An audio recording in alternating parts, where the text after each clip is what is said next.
Parce qu'on reconnaît ses photos parmi toutes, elle nous a montré toutes les stars de cinéma en noir et blanc avec cette lumière si singulière et en bas sa signature. Je vous parle de l'entreprise Harcourt. Bonjour Francis Dagnan. Bonjour. Vous avez racheté la société en 2007 après sa faillite. Personne n'y croyait à l'époque. Harcourt, c'était terminé. Effectivement, un certain nombre de personnes n'y croyaient plus, mais moi j'ai trouvé que c'était une marque très forte, qui portait des valeurs, qui portait un savoir-faire, qui portait un art de vivre à la française, une élégance et une esthétique. Donc ça m'a paru évident. Vous étiez vous-même déjà dans le milieu de la photographie ? J'ai toujours fait de la photographie, mais ça suffit pas pour reprendre Harcourt.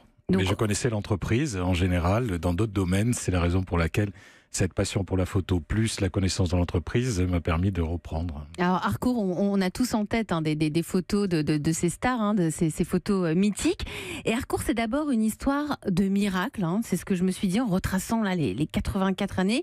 D'abord, l'entreprise doit son salut et sa longévité au génie de sa directrice, Cosette Harcourt. Cosette Harcourt, effectivement, avait l'ambition de faire un des plus beaux studios parisiens. À l'époque, il y en avait une trentaine, voire une quarantaine de très très beaux studios. La culture des studios existait. Et elle a réussi tout de suite, très vite. Elle photographie tous les gens importants. Ça n'est pas que les acteurs, ce sont les héros d'une époque. Les intellectuels aussi, voilà, les musiciens. Des musiciens, des écrivains, des journalistes, des hommes politiques. Et au moment de la guerre, tout aurait dû s'effondrer, puisque Cosette Harcourt s'appelle en réalité Germaine Hirschfeld. Elle est juive et n'a pas été prise par les nazis. Alors Germaine Hirschfeld, effectivement, c'est une histoire qui est assez jolie parce que la société a été fondée effectivement par les frères Lacroix et Cosette Harcourt, et Jacques Lacroix l'a épousée pour la protéger dans cette époque troublée. Ça n'a pas suffi. Elle est partie pour Londres, où l'histoire est jolie, c'est que de retour et après-guerre, elle divorce. Elle fait une très jolie lettre qui était à peu près ainsi rédigée: mon ami, en des temps troublés, vous avez su me protéger de votre nom. Il est maintenant venu pour moi l'heure de vous rendre votre liberté. Et elle divorce. Mais là où c'est joli, c'est qu'ils finissent leur vie ensemble, en dépit de cette lettre de divorce. Et alors vous, donc en 2016, Francis Dagnan, l'entreprise est donc en faillite et vous avez voulu renouer avec le passé des fondateurs. Alors quelle a été votre stratégie pour relancer la marque ? Essayer déjà de nous adresser à un public un peu plus jeune, donc on repart sur les fondamentaux, effectivement, sur l'ADN Harcourt, l'éclairage direct, la pose, etc. Mais on doit s'adresser à un public plus jeune. Et là, nous trouvons comme idée la cabine studio. Les photomatons, vous voulez dire ? Photomaton, c'est une marque, mais un élément de langage. La cabine studio. La cabine studio.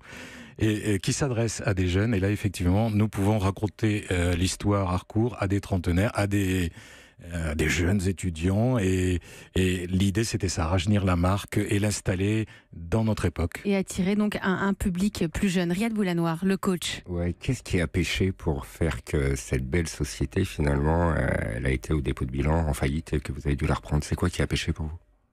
Cette société, quand elle est restée entre les mains des seuls photographes, voilà, c'est ça le péché. L'expertise métier, mais il n'y avait pas le reste. Par contre, elle a très bien marché quand elle était avec des photographes et des managers qui savaient gérer une entreprise. C'est aussi bête que ça. D'accord. Alors aujourd'hui, on peut dire que vous êtes le seul à avoir, c'est la seule marque à avoir survécu dans l'univers des studios photos de l'époque. C'est exact, et c'est vraisemblablement dû à la marque, c'est-à-dire la dépersonnalisation. On avait beaucoup de studios qui s'appelaient du nom de leur fondateur, mais qui n'avaient pas forcément cette signature. Et cette signature a perduré au-delà de Cosette Harcourt. Mais alors, vous êtes devenu entreprise du patrimoine vivant il y a 4 ans, donc énorme succès de cette reprise. Pour vous, c'est l'aboutissement de quelque chose?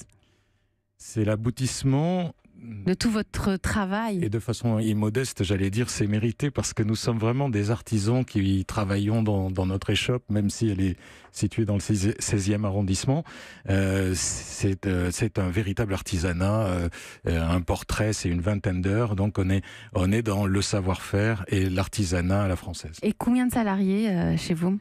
Alors au total, il y a une trentaine de personnes. Certains Des sont photographes, freelance. des... Alors il y a une dizaine, un peu plus, une douzaine de photographes. Et puis le reste, tout ce qui fait la photo, il faut faire le maquillage, il faut l'éditer, il faut recevoir les personnes. Les photos se passent dans le studio, pas ailleurs. Nous avons 2 studios, effectivement, rue de Lota, et ça se passe uniquement là, effectivement. Alors si, ça se passe ailleurs, puisque nous avons des studios éphémères qui partent à Moscou, qui partent au Japon, en Chine, qui partent dans tous les pays où nous avons des missions. Et vous mettez toujours votre fameuse lumière qui caractérise Absolument, les nous photos, faisons la même chose. Voilà, c'est un peu comme les photos hardcore. le sac d'une grande marque est le même dans tous les pays. Nous, notre photo, c'est la même, quel que soit le pays.